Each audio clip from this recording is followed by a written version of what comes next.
Power words up front: physical, relentless, controlled. Here's the pattern interrupt hiding in the kick drum. This music doesn't want your attention, it wants your posture. You don't listen to it, you align with it. The whatchamacallit assumption is that intensity comes from volume or speed, when the real force here is pressure applied patiently.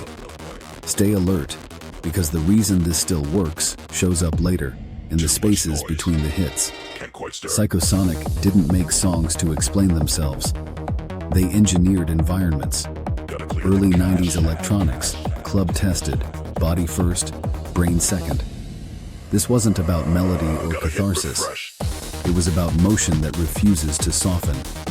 While others chased hooks, Psykosonik chased momentum, the kind that locks your shoulders, tightens your jaw, and makes stillness feel impossible. Unlearn sets the rules immediately. The groove doesn't rush or flirt. It commits. Repetition becomes authority. Each loop feels intentional, like a decision being reinforced rather than a pattern being recycled. Vocals stay clipped and distant, more instruction than expression. The track doesn't explode, it presses. That's why it still feels confrontational without ever raising its voice. Need to Dive sharpens the edge. The rhythm is heavier, denser, almost claustrophobic. Bass doesn't lift the track, it pins it down. There's menace here, but it's disciplined menace. Nothing spills over. Nothing overacts.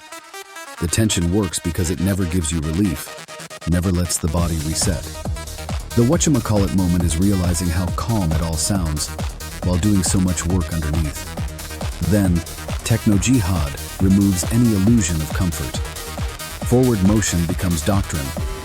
The percussion feels militant without becoming rigid, relentless without chaos. Synths grind instead of shimmer. Vocals dissolve into the machinery, becoming another percussive element rather than a focal point. This is movement without permission, energy without compromise. What ties these tracks together isn't aggression, it's control. Psykosonik understood that restraint creates more impact than excess. Repetition isn't laziness here, it's pressure. Silence isn't absence, it's a loaded pause. Even when the sound feels brutal, it's carefully measured like a machine tuned to human tension. That's why this music still hits the body first. Not because it's nostalgic or extreme, but because it never begged for attention. It assumed you were already inside the room, already standing in the sound, already feeling it before you knew why. And when that groove locks back in, shoulders tight, breath shallow, rhythm doing all the talking, you realize this wasn't about style or era at all.